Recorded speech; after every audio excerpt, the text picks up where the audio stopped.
Hey there, retail tech enthusiasts. Welcome to the Rising Stars podcast, your go-to source for all things retail technology and the ever-evolving world of point of sale. I'm your host, Kate Orara, Partner Development Manager at Star Micronics, and I am thrilled to be your guide on this exciting journey. Here at Rising Stars, we're not just keeping up with the trends, we're setting them. We dive deep into the tech landscape with global industry leaders, unpacking strategies and discussing the latest innovations that shape the future of retail IT. Whether you're a tech aficionado, a business owner, or just curious about the dynamic world of retail, this podcast is your backstage pass to insider knowledge.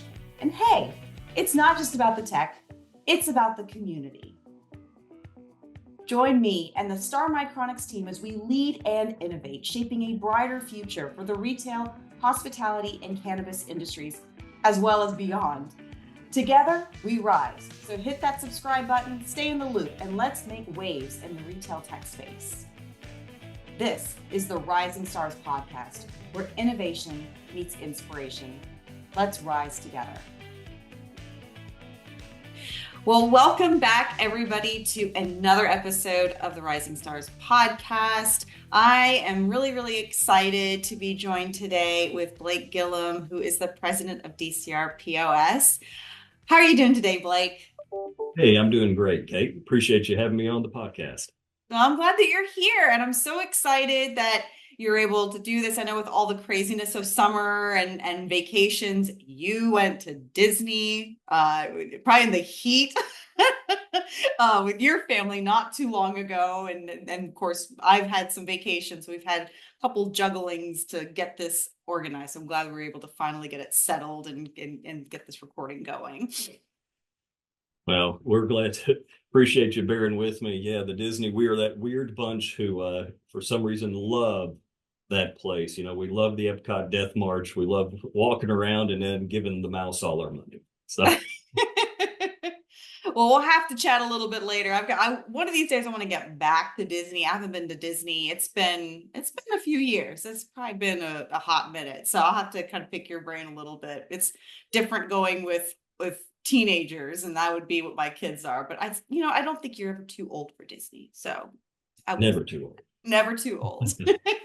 Well, I would love if you could to tell our audience a little bit about DCR POS, your role, and just overall your experience in the retail IT channel industry.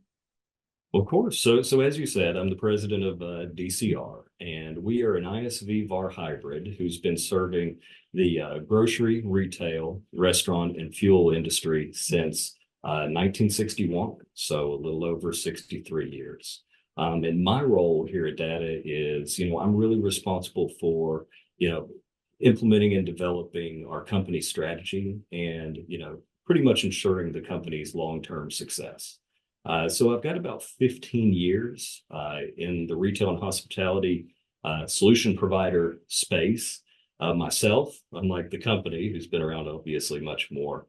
But, I'm really passionate about delivering those first-class customer experiences, right? And that's kind of what's kept us so successful. You pair that with tailoring these solutions to fit our customers' needs and people-oriented leadership, and I'm on board.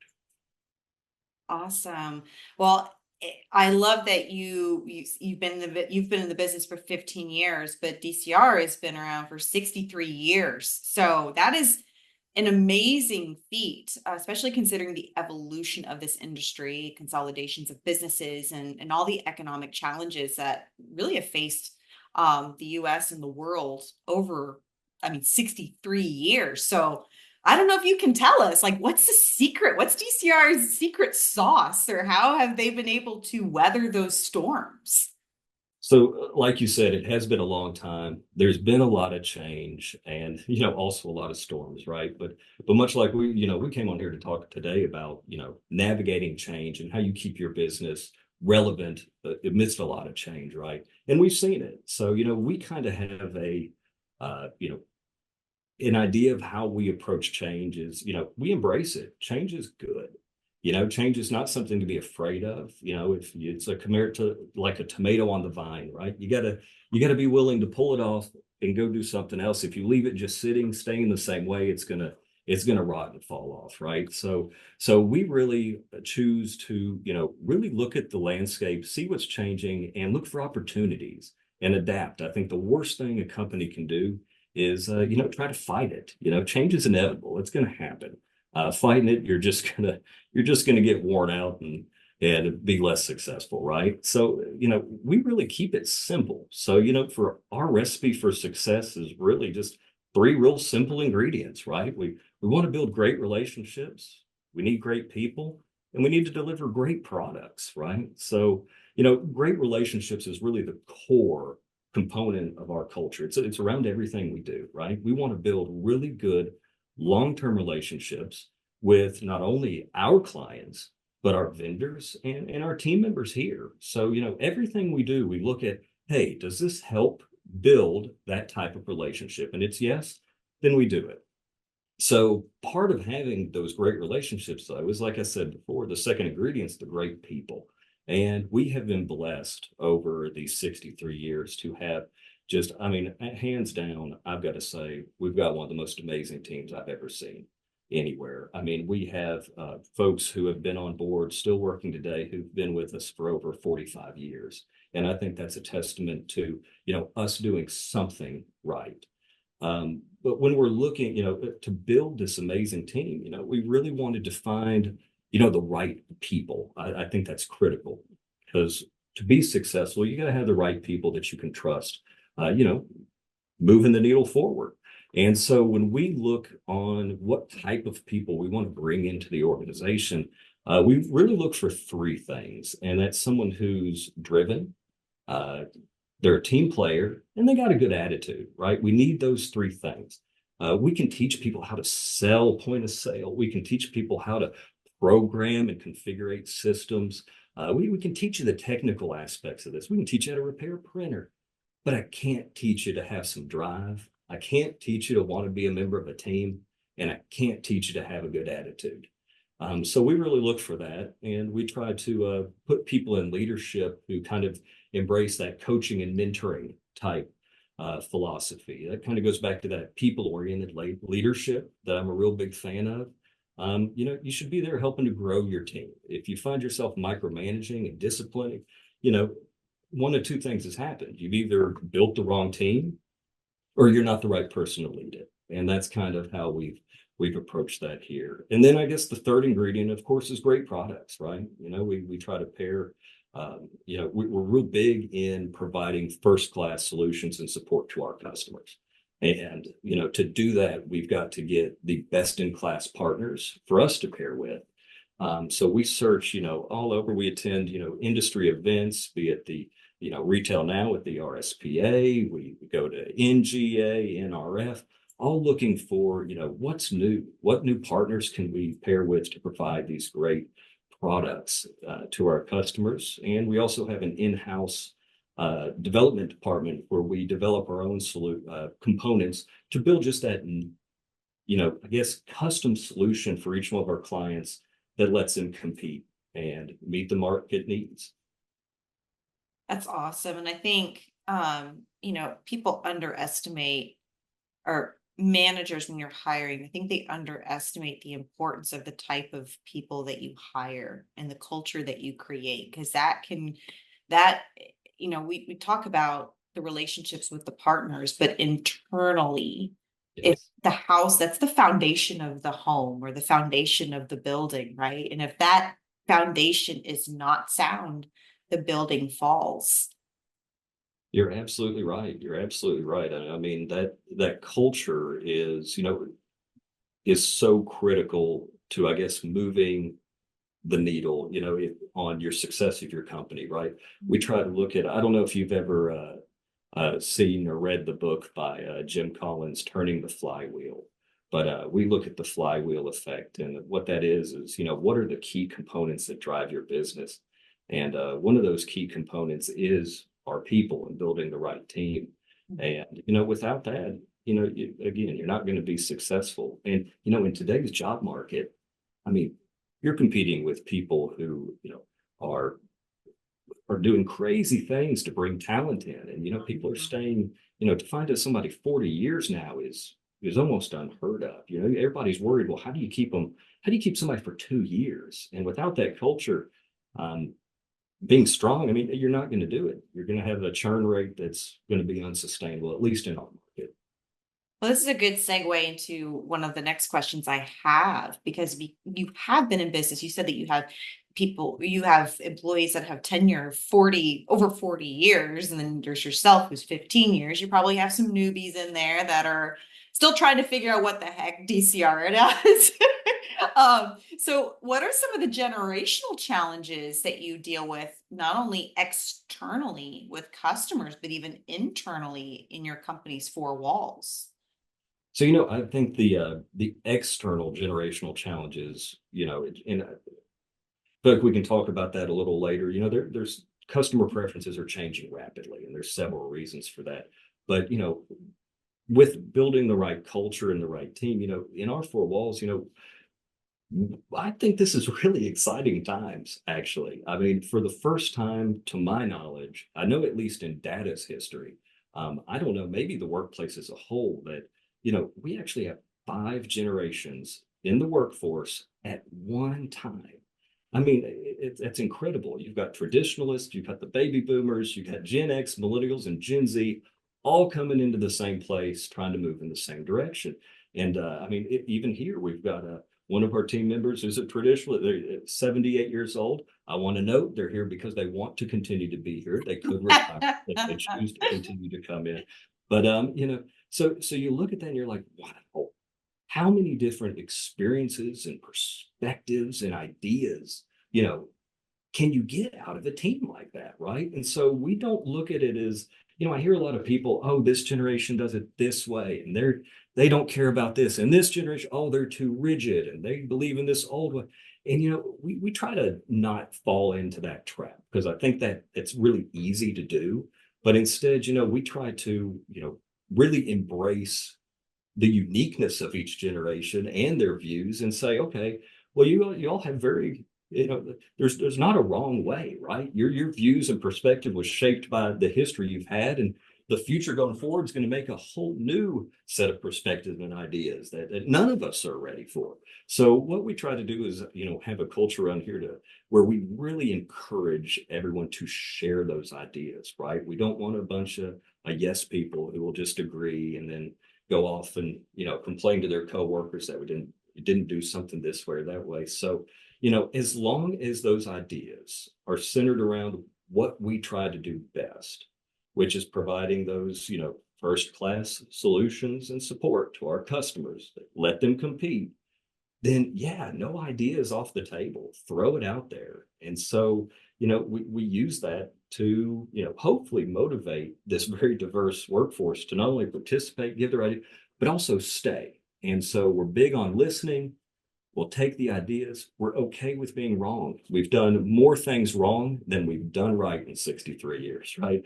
And so we want to listen.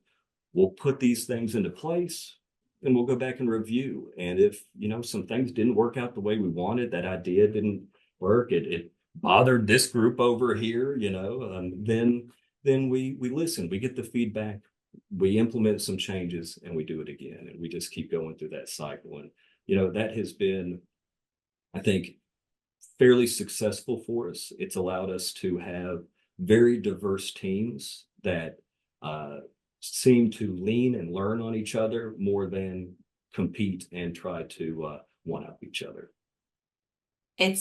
I think that, the comment that you said that we have 5 generations, like this is the most diverse the workforce has ever been. And I think to be closed-minded at all, whether you're, a traditionalist or, Gen Z, I mean, and then to kind of poo-poo on somebody else's, like, well, you're just old, you don't ever change, or you're just young, you've never had the experience. Being open-minded, because everybody brings to the table a new perspective and a different idea. And I think you mentioned it earlier, it's being adaptable. And I think the thing I hate hearing the most is like, well, that's how we've always done it. Yes. It's one of the worst things, and I think that's from, that you hear that from maybe older generations, but then the younger generation saying, well, they're just too old and they don't even really want to understand the new technology. And it's just like, no, it has nothing to do about that. So a little bit more open-mindedness and collaboration can go a long way. Oh, you're 100% right. That I feel like those words, it's how we've always done it, are almost the nail in the coffin for many businesses. Oh And yeah. it's easy to get in that rut. I mean, we've jostled ourselves out of that rut once or twice, So I think like you said though, the thing is to be aware of it, don't get trapped in it, and Yeah. embrace embrace what you got. We got a great team, and you know sometimes the millennials and Gen Z are the easy targets now, but Alpha's right behind them, and they're going to feel the same way we've all felt, and one day they'll be running all of these companies and businesses. So, Yep. And so I kind of curious. I don't know what your policy is as far as like working remote, but I know that that's been something that's been a challenge for a lot of employers these days. I mean, there are a lot of companies now that are, I mean, almost 100% remote. And then there's some that are really trying to push, like I know we have an initiative that's pushing employees to go back into the office, not every day, but at least like 3 days a week. I'm remote no matter what because I'm not based in New Jersey. I'm not leaving South Carolina. I love it here. But so how has remote working affected your business and maybe even your customers? so I've got a little story here. So we were, I guess, lucky or unlucky enough, depending on how you want to look at it, to be thrust into this remote, I guess, workplace before everyone else because of COVID, right? Mm. I don't know if you remember a few years ago in 2020, the tornadoes came through Nashville. And we are headquartered Yes. here in Nashville. Both of our buildings were directly in the path of these tornadoes. So, I get a call at 12:30 in the morning that, the alarm is going off because, all of our doors sensors have got, it's the pressure swelling, those things. Yeah. So, long story short, we have this tornado hit, and we've got a server, I guess what you call a bank of servers here, where we run all of our tools that we've built to remotely support our customers from the office. And we had all 45 team members reported into the office every single day. When we got here, all power was off. We have a backup generator, and one line, the little fiber optic line to our servers, was the only thing left coming from that pole over to our building. And so, by 8 a.m. the next day, we have a plumber out who is going to turn the gas back on. Fingers crossed that nothing is damaged in this gas line, so our generator can crank up and we can get some stuff going again. And they get out here, we crank this thing up, and sure enough, that one little line, when we powered those servers up, got our internet back. So this thing, all the way back to where it goes, was apparently the only thing left undamaged. So we sent everybody remote. We had a great team before this who, we've had some catastrophic and critical response plans in place of how do we deal with the unknown. So, there were some tools that had already been vetted to allow us to go remote. So all of a sudden, literally from I think it may have been a Tuesday to a Wednesday, we're 100% remote. And we had to figure out how to adapt to that while rebuilding the building. So we get all that in place, and it wasn't long after, we took a little break. It was a hectic time. Went down and was spending a little time with the family, a couple days to unwind, and saw the news break about COVID. Right. And I remember calling my predecessor, and I got him on the phone, and I said, hey, this looks like it's going to be a real problem, isn't it? This is going to last a while. And he goes, yeah, that's kind of the sense I'm getting. So, we were able to go remote quicker than everybody else. So when COVID came, we just kind of we were already doing it. So there wasn't a whole lot of stress there.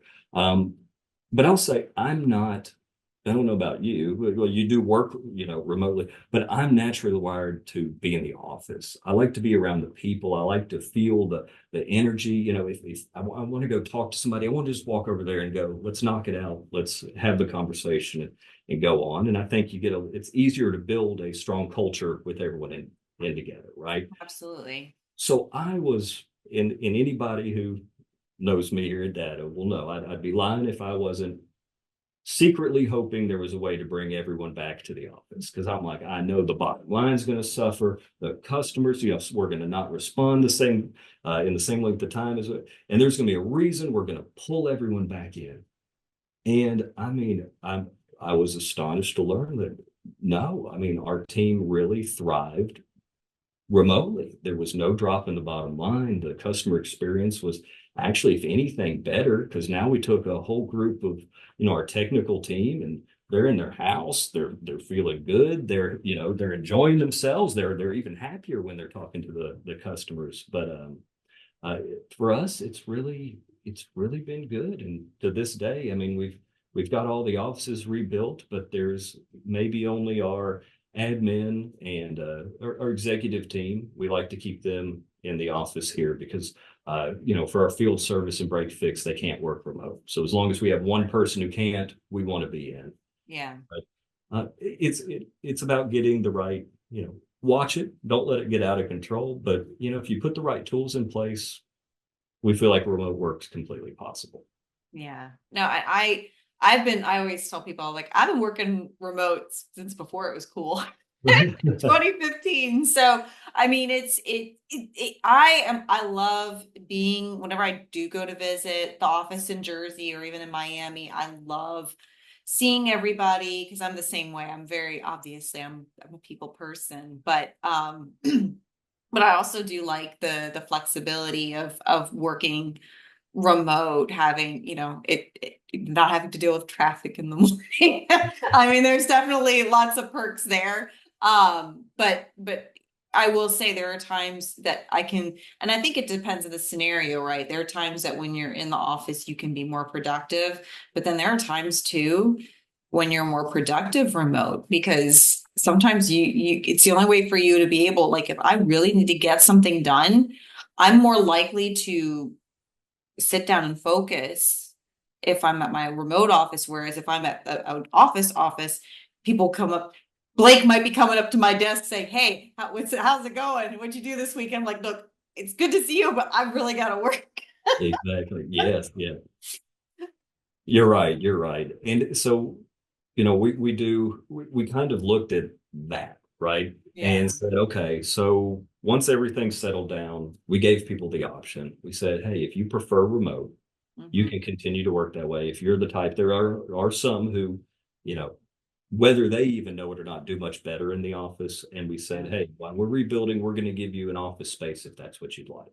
And Mhm. so some people have that, other people don't. And I will say we kind of left a lot of how each one of our revenue centers and departments handled remote was really left up to the management of that department, because they do have their own little subcultures. And so we have some that are very, it's all just chat based, and they meet when needed. And on the flip side, we have one team, our grocery team, who set up where they are connected via video all day, almost like they were in the same room like they used to.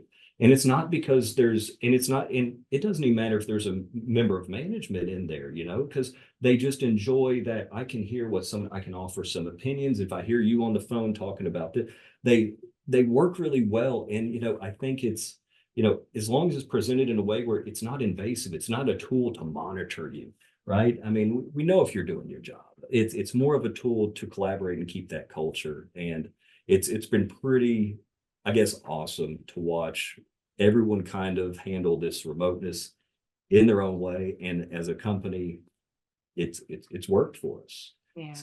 As much as I was a naysayer, I will absolutely admit You're eating crow now. I've had my fair share of crow at this point. Well, I'm going to kind of go into a different question, because I want to kind of go back to the history of your company, and I went onto your website and I noticed that DCR puts a lot of emphasis on its founders, Charlie Blackwell, I believe. The vision of, you talk about the first rate customer service and it's the foundation. Um, so some of the things that you may have mentioned earlier and the evolution of your business, what has DCR done to stay ahead to fulfill the demands of its partners with all these changes? So, I think what you have to do is, first of all, figure out what you do really well, right? And what we do well is, what we consider we do well and focus on is, like I said before, providing those first class solutions and support that allow our customers to compete and win in their market.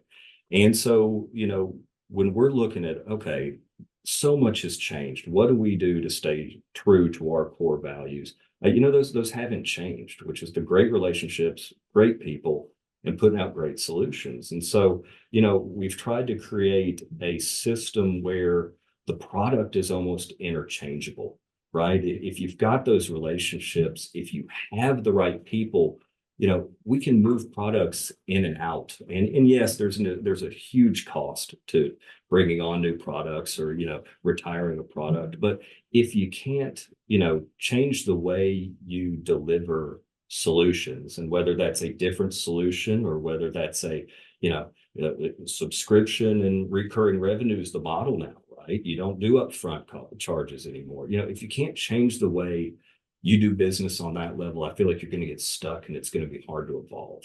But, really what has made us very successful in this evolution and the change was sticking to the core thing of just being who we are, which is trying to build good relationships and take care of our team. And the rest kind of takes care of itself. The golden rule hasn't changed. You just treat people the way you want to be treated. And, we operate in the Southeast, and that's done mighty fine for us. Well, you've been in the industry for 15 years, so the channel for 15 years. So what are some of the biggest changes that you have seen in retail technology? I will tell you what, it's been the past 5 years, I think. There's been plenty of change over 15, but the last 5, I think everyone could agree has been changing more rapidly than I think we've ever seen before. So if you look at, there's consolidation in our industry like never before. There's outside investors coming in and purchasing companies that, this never happened before.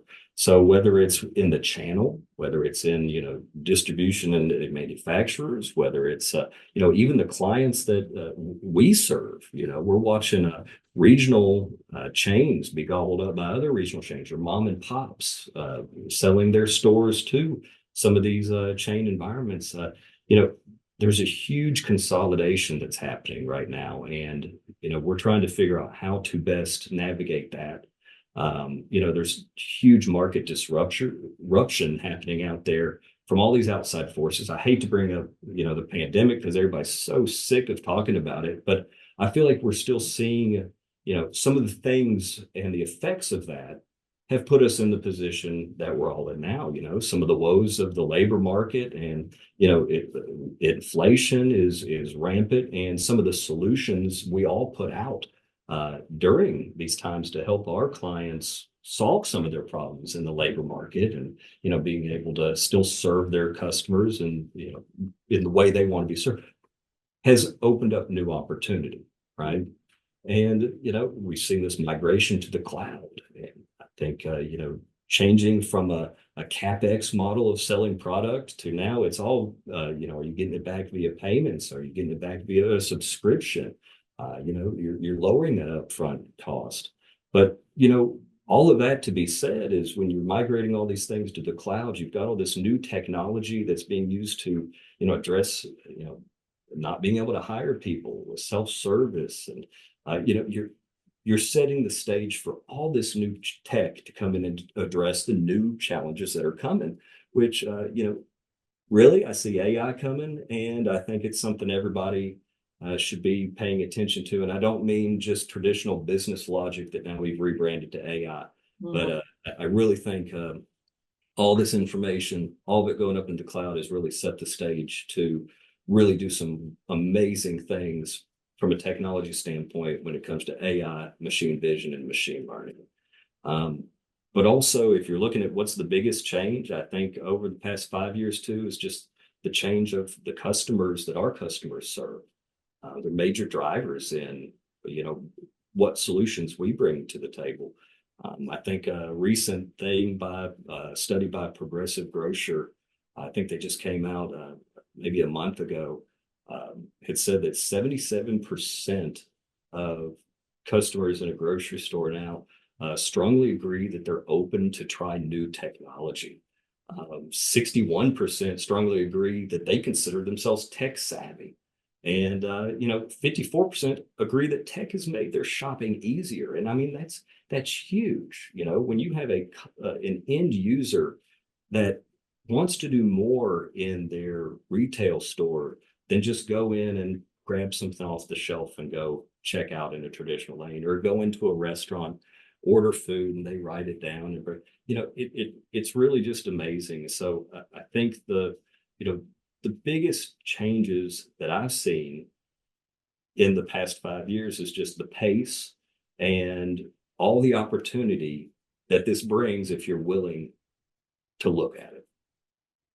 So, what are some of the most unique and new technologies that you've seen in the most recent years? And where do you see it going? You talk about, this past 5 years. How about the next 5 years? What do you envision? So where I see some of this going, I see a lot of AI, machine vision, and learning. And the reason being is I think we're going to have, there was a huge demand from the shopper that they wanted self-service options. They want better ways of checking out, right? They want a more frictionless experience, whether they're in store, whether they're ordering from home, whether they're in the restaurant. They don't want to wait to, pay their bill. They want to be able to take care of this when they want to and if they want to. But they still want that traditional experience there as well. But what I think we saw was people investing in these technologies, right? So investing in self-service, investing in all of these solutions to meet those needs. And what happened was those created more opportunities, because now all of a sudden, there may be some shrink opportunities that were there before. There was some losses that weren't there before. And, I think you see some stores and retailers are deciding, oh, well, we'll just pull these systems out. And I don't think that's the right move, because your shopper still demands that way of checking out. So what I think is going to happen is we're going to see people invest more heavily in, how do I keep providing my customers the experience they want? They want the self-service, they want the loyalty, they want online shopping, they want electronic shelf labels, they want delivery, but how do I use AI and machine vision to help keep me profitable and do that as efficiently as possible? Right? Because you're going to have let's say you self-checkout, for an example. It's hard to find the perfect person to be that shopper attendant who's going to, really engage with those customers. And, you've got two types of losses there, where one type is someone who came in with the intent to steal from you, and they will, and they're going to try to figure out the best way to. And you got the other person who, you got these other losses that never intended to happen. They didn't come in with the intention to steal. They rang up an item. It did or did not ring up correctly, and the shop attendant comes over. All they've been told is to get you through the line as soon as possible. They just clear the exception. The item goes into the bag, and it was never actually put on the receipt. And so I think what we're going to see is a lot of loss prevention tools that utilize AI to help people combat that, so they can continue to allow shoppers to shop the way they want to. And it'll extend to the store, all the way to inventory management and shelf replenishment. I think AI is here to stay. You better embrace it. Yeah. I think, and even I was kind of like, hesitant about AI, but then once, especially like ChatGPT, once I started kind of getting into using it and getting more engaged with it and just understanding how I can use it as a tool, holy crap, like it really does like boost the productivity. Like I'm like, oh, I can get a lot more accomplished in a much shorter time frame. And it's, especially if you hit a writer's block or something like that, it gets the juices flowing. Okay. Now, that's a good question. Do you use ChatGPT often, or how do you utilize it? Oh my goodness. I use it a lot, actually. It helps me with, again, like if I'm hitting a writer's block, like if I'm trying to post something on LinkedIn, or I am putting together a script, a solo script for the Rising Stars podcast, like I use it to kind of help me with formulating what the script is going to be. Obviously, I throw in my flair and stuff like that, but it just gives me a framework for it. So I'm not, because otherwise, if I would do it from scratch, and I used to do that, and I'm not saying that that's not the right way to do it, but it takes hours. It takes hours. I don't have hours. Like I have, do the research, and now you do have to follow up. You do have to, okay, is this accurate? Is this right? Is this, you do have to do some digging on it, but overall, it gives you a good framework. And I actually might do a little teaser for y'all listeners. I'm probably going to do a little podcast of some other research that I read about things not to do on ChatGPT. Do not share proprietary company information or your social security number or anything that you don't want to be, because that's enough. Like data hacking, I mean, hackers are everywhere, and that is like a whole new thing, a whole new hacking system. You have the phishing emails, you have all that stuff. And now, unfortunately, that's the downside, is that ChatGPT and AI has opened up the door for other avenues of hackers. So you have to be very, very careful. Absolutely. So when you use ChatGPT, for someone like me who has, I have not dabbled in that particular world of AI.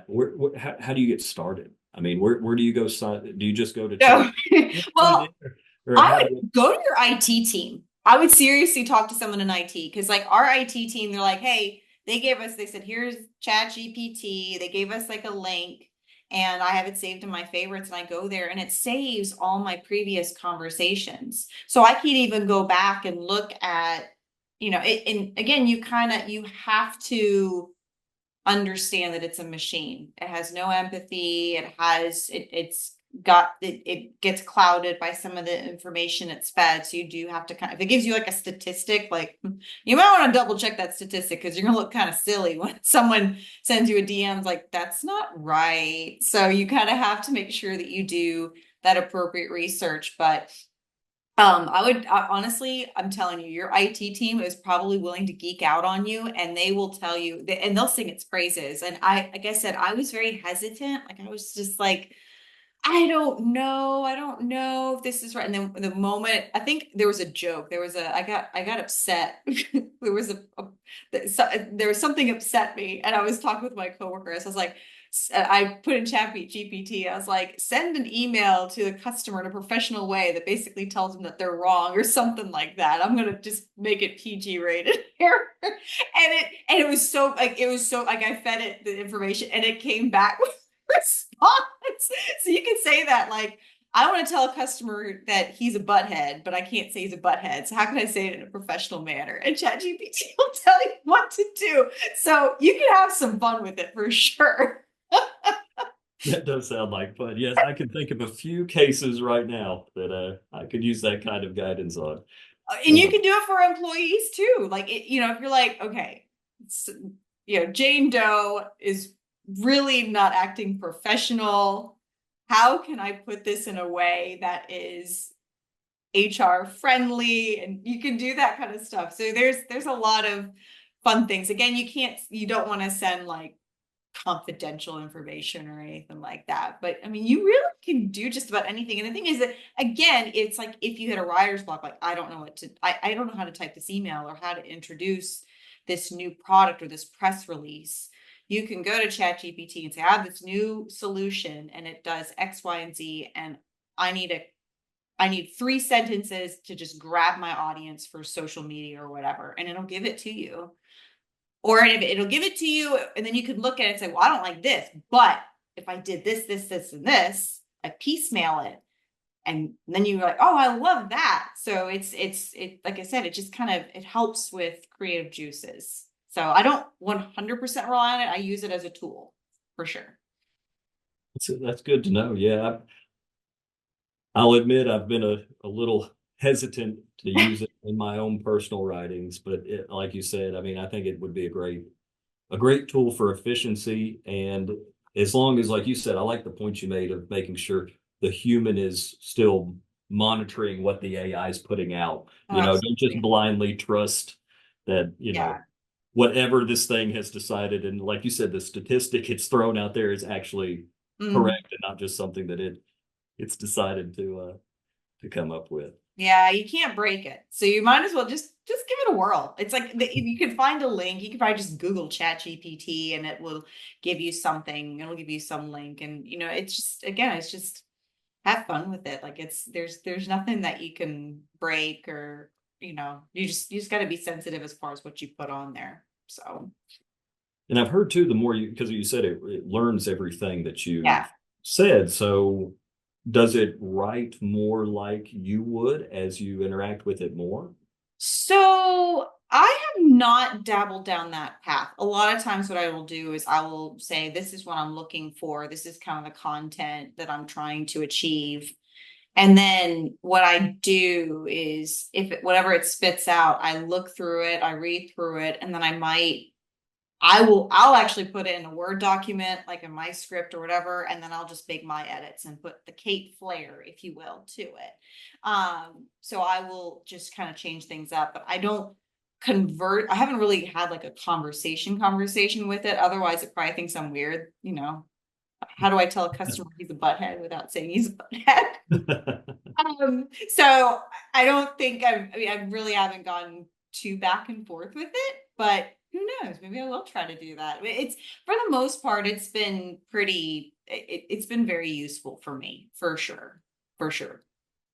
Well, I'll have to give it a try. I know many of our team members have used it, from a not only marketing, but communication standpoint.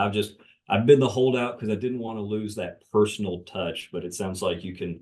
You can totally keep your personal touch. Talk to the people that have used it. They'll tell you. And like I said, just play with it. You can't break it. If anything, you'll be like, wow, I went down a rabbit hole for 3 hours, but it was awesome. Well, y'all will know because everyone will start getting emails from me, right? It'll be like, wow, Blake, you were really productive today. Look at that. 400 emails in one day. Well, I would love to kind of hear maybe some recommendations, because you've been around for so long and in leadership, especially as president, maybe some key actions leaders of retail technology businesses should take to help them evolve with the times, not only to keep revenue strong, but just grow as a business overall.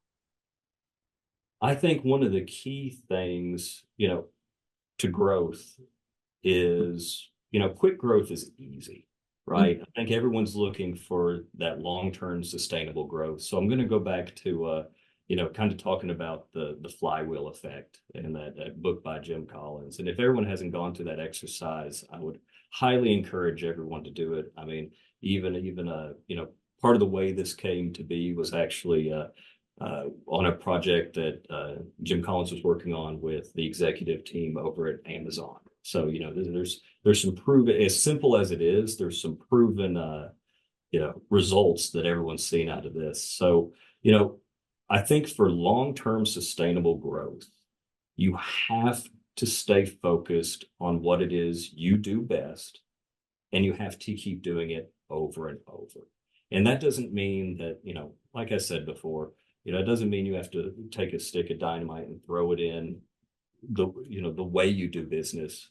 Every single time change comes, right? You have to be open to change, be able to adapt to it, but, keep the core thing that makes your business unique in what you're good at. So if that's building relationships, building the right team, and picking out good products, then it doesn't matter what change is coming down the pipe. You can adapt and, shift your portfolio to be able to, provide value regardless of what our clients or their clients are asking for. But if you don't focus on what you do well and continue doing that over and over, then I feel like what you're going to do is you're going to be so reactive to change that you're going to find yourself trying to go in 1,000 different directions, and you could drown. It's going to be very difficult. So, they say that, exceptional companies don't become that way because of one single action, right? Or one lucky break or one innovation that sets them off. Besides Windows was probably that was one innovation that probably made Bill a lot of money. But, but they typically become great by a series of small wins. Mm-hmm. And many years of hard work. So it's many wins. And each time you perform those things that drive your business, right? That core pieces, almost think of it like a wheel. It gets easier each time you complete that circle. And each time, because you get a little better each time. You're like, oh, I hired on this and I didn't get the right result. I'm going to, hire this way next time. And that part of the wheel gets a little easier. And you're like, I brought this product on and it didn't quite do this, or I would have onboarded this way. And you just keep improving each time. And eventually, that momentum builds up to such a sustained speed that, you get periods of rapid growth that just are happening because you've now focused so laser like on what you do well, and the rest kind of falls into place. So, my recommendation is that if you don't already have these drivers, what drives your business and what your ultimate purpose is, that one thing that you're really, really good at, clearly defined and know what it is, then you should take the time to do it. And I know it sounds silly because we're busy and, but I think it's really worth it to help build the culture you want and really keep your business aligned in the direction it needs to for, like you said, long-term sustained growth. Absolutely. Well, I do appreciate your time today, Blake. And I know that I want to make sure I plug this in as well. So we've got Retail Now coming up, RSPA Retail Now at the end of this month. So we're recording this on July 9th, and the show starts at the July 28th, I think, is like the opening reception, and the show starts on the 29th. And you'll be there, right? I will be there. I'll be there. And yes. You are on the current board of directors, correct? For RSPA? I am. So I'll be running for a re-election this year. So little shameless plug, if you'll allow me. I would, Yeah, and I want to make sure I put it on there. It's like, I know you're running, so you're trying to get your re-election. I'm running for my third time, so I'm hoping that third time's the charm. Absolutely. Well, I think you'd be a great addition to the board. And I tell you, we look at the candidate list this year for who's rerunning for the board and who's coming on to run.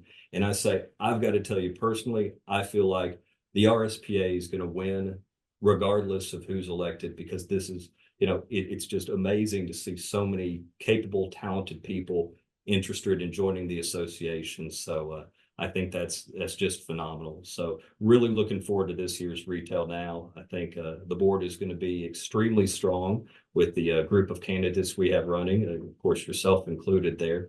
And, I encourage everybody, if you haven't already signed up for Retail Now, please do so. I think it's going to be a great experience. The education is top notch and the networking is like no other. So. Well, and if you're listening to this and you want to go to Retail Now or are interested in joining the RSPA, feel free to reach out to either myself or to Blake. Like, I will put your contact information, your social profile and everything from LinkedIn on the show notes of the podcast, so people can go back and reach out to you if they have any questions, or they can reach out to me. So either one, pick your poison. Well, thank you so much for your time today, Blake. I think I learned a lot about how you guys are handling things, and it sounds like you're doing all the right things as far. 63 years to be in business in this time when there's so much consolidation in the dealer market. It's that really goes to show about what you do as a company, as a culture, and really just keeping your employee. It's all about the people. It really, the technology is there, yes, but the people stay because they're happy. That's it. That's it. Well, I sure appreciate you giving me the opportunity to join you on the podcast, and thank you. Of course. And that's a wrap for this episode of the Rising Stars podcast. A huge thanks to our incredible listeners for tuning in and to our phenomenal guests for sharing their insights. Don't forget to subscribe, rate, leave us a review. Let us know what you want to hear more about. Give us your feedback because it fuels our journey to bring you the best in retail technology. Stay connected with us on social media for updates and behind-the-scenes content. As we sign off, remember the future of retail technology is in our hands, and together, we're shaping it. Keep innovating, keep rising, and until next time, this is Kate Orara signing off. Together, we rise.